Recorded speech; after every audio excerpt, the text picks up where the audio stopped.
I'm Elizabeth Slattery, and welcome to SCOTUS 101, where we break down what's happening at the Supreme Court, what the justices are up to, and other things related to our favorite branch of government. This week, we're talking about opinions on Obamacare and guns, and I also spoke with former Wisconsin Solicitor General Misha Tseytlin. So as I mentioned in last week's episode, I will be leaving the Heritage Foundation, so two of my colleagues will be taking the reins of SCOTUS 101. I wanted to take this opportunity to introduce them before we get into what's happening at the court this week. So Giancarlo Canaparo and Amy Swear are both scholars in Heritage's Legal Center. Giancarlo hails from the Bay Area and completed a clerkship for a district court judge in Miami not long ago. Now, as a Kentuckian, I have to point out that he's an accomplished equestrian. So, Giancarlo, would you consider yourself a workhorse or a show pony? Definitely a workhorse. There's not much showy over here. And Amy Swear is a bit of an American nomad. She spent time during her childhood in Nebraska, go Cornhuskers, South Carolina, and Washington State. And Amy is Heritage's resident gun expert and enthusiast. So I'm sure she'll have a thing or two to say about the New York City gun case the justices punted on this week. So to kick things off, I wanted to pose a couple of questions to the two of you. So first up, who is your favorite writer on the court? Does this have to be current Supreme Court justices? Yeah, let's go with current. Okay, because if not, then the immediate answer is Scalia. So unpopular. That is the right answer. Yes, it is. It is. So even though I disagree with Elena Kagan on quite a number of things, I think she is a very good and clear writer. She has opinions that I found sort of enjoyable and easy to read. Even though I often disagree with her, I would go with Justice Kagan. You know, this is going to be very unoriginal, but I will also go with Justice Kagan and point out that she, like Scalia, can from time to time really turn a phrase, and they're just a joy to read. That's true. And I think she was the first justice to bring Dr. Seuss into a Supreme Court opinion.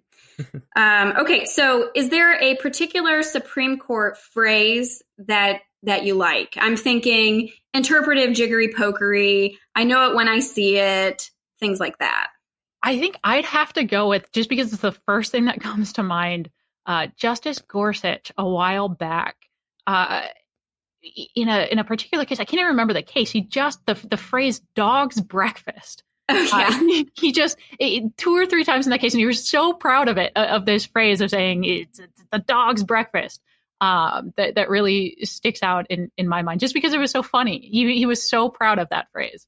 Yeah, I think that might have been the American Legion Cross case from last term, and he was talking about the court's Establishment Clause jurisprudence being a dog's breakfast, which I had never heard that phrase before. He used it a couple of times, I think, in the oral argument. But anyway, Giancarlo, what about you? You know, that's a tough one. You picked two of my favorites, and the I'll know it when I see it gets a lot of use in my daily life because I'm always around lawyers, and it never fails to get a laugh. And I'm desperate for easy material, so I'm going to go with I know it when I see it. That's great. Can we combine them? We'll know a dog's breakfast when we see it. You know what? That Amy is why they pay you the big bucks. Okay, and then one more question before we get into what's going on at the court this week. So whose questions at oral argument do you enjoy the most? Questions that I enjoy the most, it has to be Justice Breyer, because they're so long-winded so often. And even though it's my favorite, I know a lot of times it's the advocate's least favorite. Absolutely. Because it's like, here's 2 minutes of my oral argument gone. But they are a lot of times quite enjoyable to listen to, all 2 or 3 minutes of his questions. You know, my favorite justices' questions really get to the heart of, I think, the value of oral argument. And I think so my favorite justices' questions would be Thomas. Oh my goodness. Oh, so you don't care for oral argument then? That's a bit of a cop-out because it's his lack of questions. Hey, he occasionally makes a joke, okay? He does. He does. That's fair. All right. Well, with that, let's get into what has been happening at the court. So the justices released 3 opinions on Monday of this week Amy, do you want to talk about the New York gun case? Sure. So the New York State pistol and rifle case came out this week. I think it was a bit of a disappointment for a lot of people who were hoping this would be sort of the next big Second Amendment case. So in a 6-3 decision with a per curiam opinion, the court declared the case moot.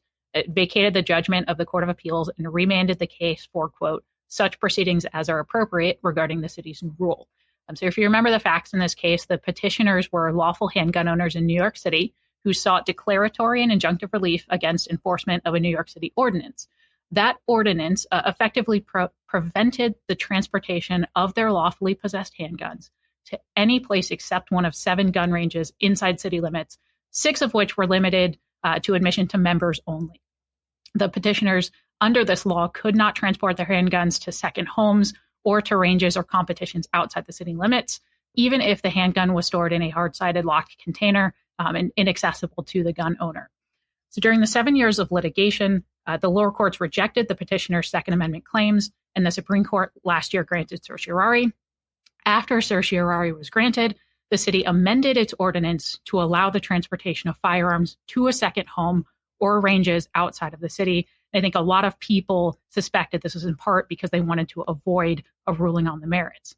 The petitioners in the city remained in dispute about the scope of the new rule with regard to stopping for gas, for food, for restroom breaks along the way to the gun owner's second home or shooting ranges, as well as whether the possibility remained for the petitioners to seek damages in the future. The court noted that under the 1972 case Diffenderfer v. Central Baptist Church of Miami, Inc., its practice in similar instances of mootness is to vacate the judgment and remand for further proceedings in which the parties may, if necessary, amend their pleading or develop the record more fully. So Justice Kavanaugh concurred in the court's resolution of the procedural issues, but in what amounts to now a fourth justice expressing a desire to take on a Second Amendment case in the near future, he noted that he too shares the dissent's concern that some federal and state courts may not be properly applying District of Columbia v. Heller and McDonald v. City of Chicago. He believes that the court should, quote, address that issue soon, perhaps in one of the several Second Amendment cases with petitions for certiorari now pending before the court. Alito, joined by Gorsuch in full and Thomas in part, dissented. They would have held that the case was not moot, as respondents failed to meet the heavy burden of showing that it was impossible for the court to grant, quote, any effectual relief, whatever, to the prevailing party. They claimed that the petitioners had asked for unrestricted access to out-of-city ranges and second homes, and that the amended law's restriction to reasonably necessary travel did not clearly grant such unrestricted access. Moreover, the dissent noted that the court has generally been wary of attempts to manufacture mootness in order to avoid adverse decisions. They would have proceeded to the case on the merits, and they would have found that the city's violation of the Second Amendment was not a close question. So the city could point to no evidence of laws in place during the founding era that restricted gun owners to practicing inside city limits. And in a section not joined by Justice Thomas, Alito and Gorsuch called the city's public safety arguments weak on their face and completely unsubstantiated by the evidence. Again, I know this was, I think, disappointing to a lot of people who were hoping this would be sort of the next major Second Amendment case. But notably, there are several pending Second Amendment petitions that have been scheduled for conference this week. So we could potentially see a new grant in the near future, perhaps as early as Monday. These cases include a couple challenges to good cause requirements for concealed carry permits, such as Rogers v. Gruhl out of New Jersey and Malpaso v. Pelosi out of Maryland, and some challenges to bans on firearms deemed assault weapons, such as Wilson v. Cook County out of Illinois and Warman v. Healy out of Massachusetts. So the Wall Street Journal editorial board had a great op-ed this week called The White House Effect, and it was expressing concerns that some of the justices may have been swayed by an amicus brief filed by Senator Sheldon Whitehouse and a few other of his Senate colleagues. In their brief, they said that the court must heal itself or face efforts to restructure it, and they strongly encouraged the court not to rule on the merits of this case. So Justice Alito referenced that in his that amicus brief in his dissent, and it seems that perhaps some members of the court, unfortunately, were persuaded by that brief. So turning to Maine Community Health Options versus United States, just as a disclaimer, this case has to do with the Affordable Care Act, but it has nothing to do with other constitutional challenges to the Affordable Care Act or Obamacare. Stay tuned for next term when the court considers a major constitutional challenge to that law. So in an opinion for 8 members of the court, Justice Sotomayor wrote the majority, holding that Congress created an obligation for the federal government to pay health insurance providers for a portion of losses that they incurred after offering affordable insurance to people who were either previously uninsured or underinsured. So Section 1342 of the Affordable Care Act incentivized insurers to assume the risk of offering coverage to riskier individuals by setting up what was called the Risk Corridors Program. And this program would reimburse insurers for some losses following a statutory formula for a period of 3 years. But insurers would have to pay a portion of any savings into the program if their costs were lower than expected. So subsequent Republican-led Congresses passed appropriations riders to limit the available funds in an effort to make this program budget neutral. And this ended up resulting in a $12 billion shortage. So several insurers sought to recover damages under the Tucker Act. This is the law that waives the federal government's sovereign immunity from certain monetary claims. And the Federal Circuit ruled for the government, finding that Congress had impliedly repealed its statutory obligation with those subsequent appropriations riders. So the Supreme Court disagreed and reversed, holding that Section 1342 expressly imposed a legal duty and did not limit the source of funds. Further, Congress did not impliedly repeal that obligation because the appropriation riders did not show Congress's clear and manifest intent to repeal the underlying obligation. So Sotomayor explained that the government must show something more than the mere omission to appropriate a sufficient sum. Justices Thomas and Gorsuch joined the majority, except for one section that discussed legislative history, which is pretty on brand for both of them. Justice Alito dissented. He took issue with the court inferring a private right of action from Section 1342's requirement that the government shall pay for the insurer's loss. In his view, this means any statute that can fairly be interpreted as mandating compensation will create a right of action to collect damages against the federal government. And this was despite the court's recent trend of declining to recognize private rights of action not expressly created by Congress. And next up was the state of Georgia versus publicresource.org. In an opinion by the chief, joined by Sotomayor, Kagan, Gorsuch, and Kavanaugh, the court affirmed the 11th Circuit and held that annotations in the official code of Georgia are not protected as original works of authorship under the Copyright Act. We often give states, I think, a hard time for being slow to adapt to the times, but you got to give Georgia some credit here for thinking creatively about how to make some money. They did was they tried to take out a copyright over the annotations in their state code. These annotations included things like summaries of judicial opinions construing each provision, the list of reference materials, and this is all was assembled by the Code Revision Commission, which is a state entity. The respondent, a nonprofit which facilitates public access to government records and legal materials, posted the full code online, and the government of Georgia sued for copyright infringement with respect to the annotations. Applying a doctrine called the Government Edicts Doctrine, the court held that the annotations cannot be copyrighted. The doctrine, based on the principle that no one can own the law, means that legislators cannot copyright their work as legislatures, including explanatory and procedural materials they create in the discharge of their duties. The branch of the legislature responsible for the code falls into this category. Thomas, joined by Alito and almost entirely by Breyer, dissented, viewing the precedents creating the government's edict doctrine narrowly. These arose largely in the context of judicial opinions, and while judges are not authors of judicial opinions, the precedents distinguish materials such as notes prepared by an official court reporter. So, thus, Thomas said, it must follow from our precedents that statutes and regulations cannot be copyrighted, but accompanying notes lacking legal force can be. He continued, in my view, the majority's uncritical extrapolation of precedent is inconsistent with the judicial role. He would leave to Congress whether to change the Copyright Act.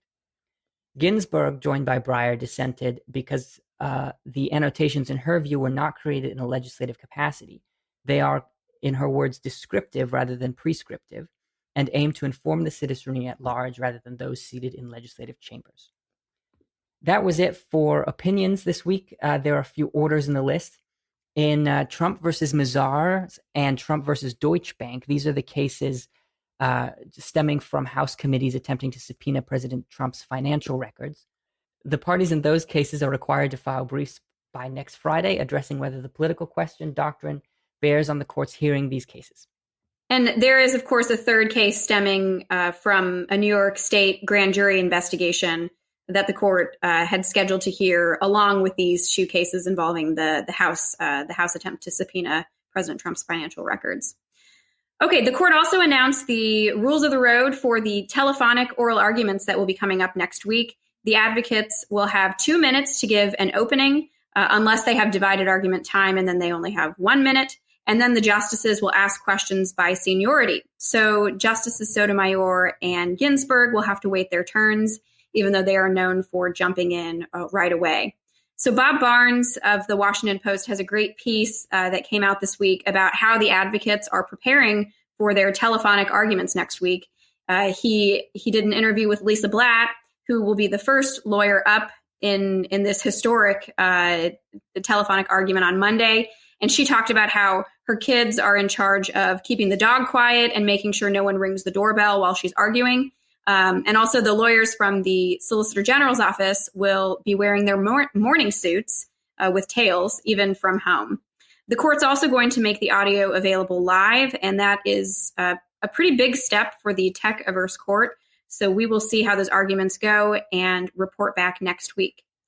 So next up, an interview with the first Solicitor General of Wisconsin. Misha Tseytlin is a partner at Troutman Sanders. Welcome to SCOTUS 101. Thank you so much. Thanks for having me on. So let's start out with your clerkships. Early on in your career, you clerked on the Ninth Circuit for Judge Alex Kaczynski and then on the D.C. Circuit for Judge Janice Rogers Brown. So how did you end up with 2 appellate clerkships? Funny story. I had the Brown clerkship set up for a year later, and I was going to go to private practice for a year and then start with Judge Brown. And then Judge Kaczynski called me in the middle of my year at the law firm and said whether I could clerk for him for the balance of the year until I started with Judge Brown. And, of course, I accepted it. I had 2 very meaningful clerkships. So tell me about some of the highlights in both of those chambers. Oh, I mean, the highlights were really the legal work we got to do and getting to help write and work on so many important opinions, both in the Ninth Circuit and on the D.C. Circuit. When you are just a young lawyer first coming out of law school, to get to work on such important matters was quite a thrill, and I learned quite a lot from both clerkships. So then you went on to clerk for Justice Anthony Kennedy on the Supreme Court. What were some of the highlights during your time in his chambers? Well, that was obviously, what I just said about the appellate clerkships when you're talking about clerking at the U.S. Supreme Court, especially as such a young lawyer. That was just a thrill to be in that building and to be part of the discussion and in the decision process. Helping Justice Kennedy reach his decisions was just something that, you can't even imagine how great that is for a young lawyer. That's obviously something I'll look back on my entire career. So after your clerkships, you spent a couple of years at Gibson Dunn, and then you moved to West Virginia to serve as general counsel in the Attorney General's office. So tell me about your time in West Virginia and also your time working with Elbert Lynn, who has also been on this podcast. Oh, great. Yeah, no, Elbert was fantastic. He brought me in to work as part of his team and, more importantly, as part of General Morrissey's team in West Virginia. Our focus this was in the second term of the Obama administration, and that's when he famously said, I'm going to use my phone and my pen to basically rewrite all of law, including as part of the war on coal. So we saw ourselves as the forefront in the fight against his war on coal, and we had great success in getting most of what President Obama tried to do with his pen and his phone stopped. So then you became the first Solicitor General of Wisconsin. So how did you end up in Wisconsin coming from West Virginia then? It was part of my work with Elbert and General Morrissey in West Virginia. We would bring together big coalitions of states to fight back against the overreach of the Obama administration. And one of the states that was heavily involved in that effort was the state of Wisconsin. So as part of those litigations, I got to know the folks in Wisconsin really well. And so when they were setting up the Solicitor General's office, they called to interview me, and eventually General Schimmel, who's now Judge Schimmel, was kind enough to extend me the offer, and I got the honor to be Wisconsin Solicitor General for 3 years. So that must have been an exciting time to get to be the first Solicitor General and really develop the office, right? Yeah, it was great. We had a team of, eventually it was 6 lawyers, and we started everything. We came up with all the procedures. We set up we had a little handbook of the way we did things, and we had a lot of bright, young, talented lawyers that were working in the office, and we had great success. We won almost every case we did. I think we won like 40 out of 42 cases in 3 years, which was quite remarkable. Not a bad record. So during your time as SG, you argued 2 cases at the U.S. Supreme Court. So tell me about those experiences. Right. So the first one was Murr versus State of Wisconsin, which was a regulatory takings case, which probably a lot of folks outside of the property bar haven't read about. The moment I remember, I guess, most starkly is I got up and I was making my presentation, and Justice Kennedy, who I clerked for, I consider him one of my great mentors, told me my position that I was articulating was wooden, which is obviously not something that Justice Kennedy liked. Now, ultimately, we did get his vote, and we ended up prevailing 5-3. This was before Justice Gorsuch was on the bench. So that was a thrill. And then the next case, which was much more high profile, was Gill versus Whitford, which was the first of the 2 big political gerrymandering cases that came to the U.S. Supreme Court over the last 3 years. And it was a ruling by a 3-judge panel that the Wisconsin Assembly maps, which is the Wisconsin equivalent of the House of Representatives, were a political gerrymander. Our lead theory in the case was that the plaintiffs did not have standing. We ultimately prevailed 9-0 on the standing issue, and I was quite proud to prevail 9-0 in such a politically contentious case on the lead argument that we had. So have you sort of developed any pre-argument rituals or traditions? Do you have a pump-up song, anything like that? Well, I guess going back to law school, I would always listen to Sweet Child of Mine before every law school exam, and I do blare that in my AirPods before oral argument. But more seriously, it's the moot courts that really help you. These are kind of practice sessions where practitioners that are experienced at the Supreme Court will basically pretend to be the Supreme Court justices, and they will grill you, basically do a dry run of what your oral argument will be, and it helps kind of hone your arguments, hone where you want to lead the court, where you want to make your transitions, what danger areas you should avoid. And that is an invaluable tool that, I would never do any oral argument without doing at least one moot court. And at the U.S. Supreme Court, I would never do one without doing at least 3. So you've also argued before the D.C. Circuit, including a case challenging the Clean Power Plan. Now, this was a multi-lawyer 7-hour oral argument. Tell me about that experience. Right. So that was a very major rule challenge, is one of the centerpiece of President Obama's war on coal. The regulation was so complicated that the court decided it needed 7 hours of oral argument. I got I guess I drew the short end of the straw, so I got to do the technical arguments. Though the case had a lot of big legal arguments about the authority of EPA and things of that sort. There were other lawyers handling that. I got tasked with discussing the technical problems with the Clean Power Plan, which were quite significant and interacted a lot with why the regulation could not be permitted to stand. Now, there were a couple challenges with that. One is that the judges, like most people, were more interested in the constitutional arguments and the big legal arguments, so those were put first. And the technical arguments were put at the end of the day. And also technical arguments, while they are important, are also more dry.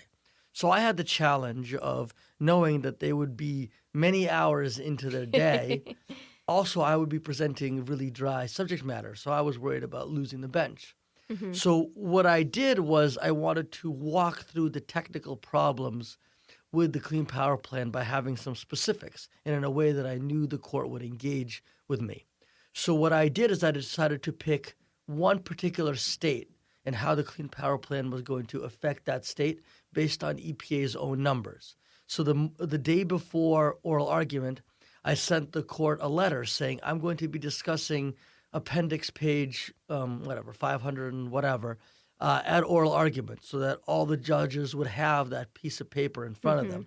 And then I actually walked them through the numbers of what the status quo was, what the Clean Power Plan was requiring the states to do for one particular state, so that they could see how impractical this plan was, and so that they would have to actually engage with me on particular numbers, so they would be paying attention. I knew they would pay attention, but be really engaged with me on something very specific. And I thought that was effective because they all had that piece of paper in front of them and they all walked through the numbers with me. Mm-hmm. So now you're back in private practice. Do you have any 7-hour arguments coming up? Nothing 7-hour. I've got a Second Circuit oral argument coming up here in about 2 weeks about when, if ever, landlords can be held accountable for their tenants selling counterfeit goods. I have an oral argument in April before the Wisconsin Supreme Court. Wisconsin has a very odd jurisprudence on our vetoes. Most people think of vetoes like at the federal level where the president doesn't want a bill. He vetoes it.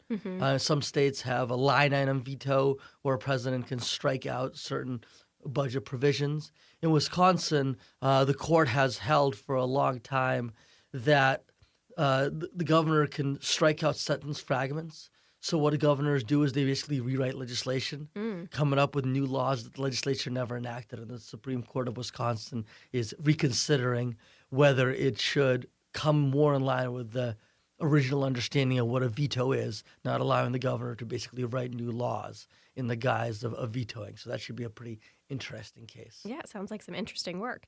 Well, one final question I ask all guests at SCOTUS 101. If you could have a conversation with any Supreme Court justice, living or dead, who would you pick and what would you talk about?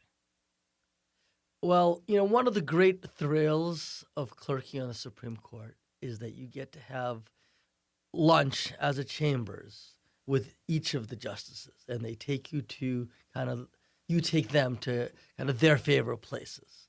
And so the most memorable lunch of my life was when we took Justice Scalia to lunch. It was the Kennedy clerks took Justice Scalia to lunch. It was the end of the term.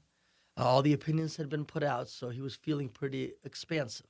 And we went to his favorite Italian restaurant, which is the best Italian restaurant in the city, Tosca. And it was 1 bottle of red wine, 2 bottles of red wine, 3 bottles of red wine. And then we were all like feeling pretty good. At the end of the lunch, he says, we got to all get grappa. So we were all talking, Justice Scalia, drinking wine, grappa. And then at the end of the lunch, he drops his voice really low and he says, gentlemen, 1 foot in front of the other. They'll never be able to tell. And so, of course, I would love to have, one-on-one lunch with Justice Scalia. Since that was the most memorable lunch of my life, to be able to do that, but one-on-one would be obviously an amazing thrill. What a great experience. Well, Misha, thank you so much for joining me. Thank you so much for having me. All right, this week and next week on Trivia, because it's going to be Elizabeth's last couple weeks with us, we're going to play Stump Elizabeth for Trivia Hour. Oh, boy. So this week we have a few questions of varying difficulties, and we'll see if we can stump the master herself. Bring it on. I'm excited. There are 2 justices in the court's history that left the court and rejoined it later. Do you know who those are? Yes. So John Rutledge, who was one of the first justices, and then he left to go to South Carolina to be on a state court because he thought that was a better gig. And then he was recess appointed by George Washington to be Chief Justice. And he was rejected by the Senate and then tried to commit suicide, but he went on to survive. So he's one. And then did Charles Evan Hughes leave and come back? Is he the other one? That is correct. All right. I think, did he run for, I think maybe he left to run for president and then he came back as Chief Justice. Is that right? You're right. So his, and I got to be fair, these I thought were some of the harder questions. So well done, Elizabeth. Well, thank you. Charles Evan Hughes' story is really quite interesting. He was nominated by President Taft and served as an associate justice from 1910 to 16. He left the bench to run as the Republican presidential candidate against Woodrow Wilson, but lost. He returned to private practice. Then he served as Presidents Harding and Coolidge's Secretary of State, returned again to private practice, and then was nominated by Hoover to replace Taft, the man who put him on the court in the first place. Can you imagine, we hear a lot today about people accusing the justices of being overly political, but can you imagine today if there were justices who were cycling in and out of the court to go run for president or hold other, political office? I think it's just, the court has changed so much since then. Okay, moving on to the second question. Since you nailed the first one, this is a 3-part question with each part getting more difficult. This justice resigned after impeachment proceedings began against him for shady financial dealings with an indicted Wall Street financier. Abe Fortas. Yes. Okay. Now, upon returning to private practice, Fortas argued and won this famous Sixth Amendment case. Ooh, let me think. Famous Sixth Amendment case.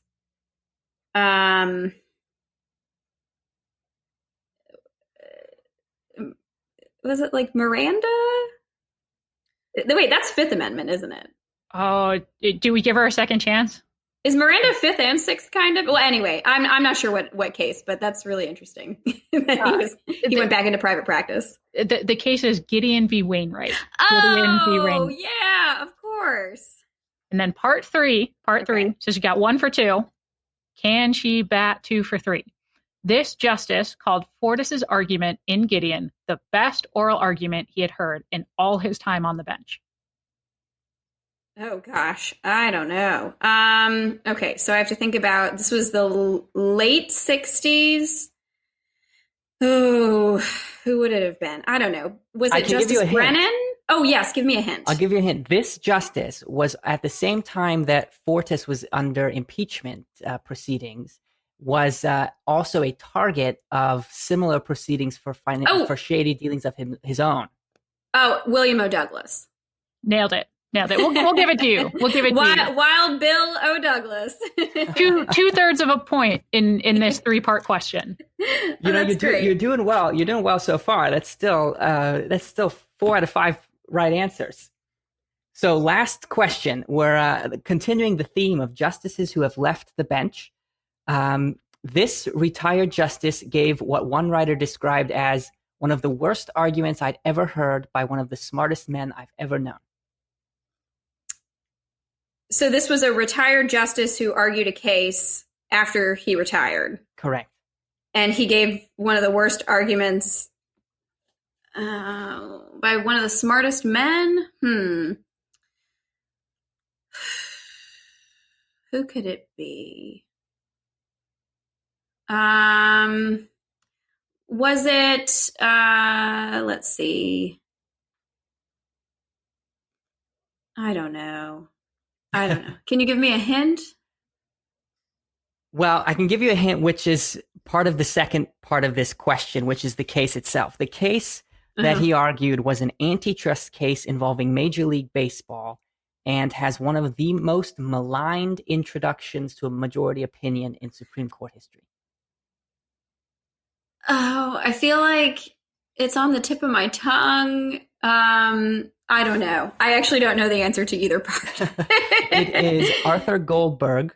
Oh, yes. Do you know the case now? Go ahead. The case is Flood versus Kuhn. It was an antitrust case involving Major League Baseball in which the majority opinion began with a 7-page ode to American baseball.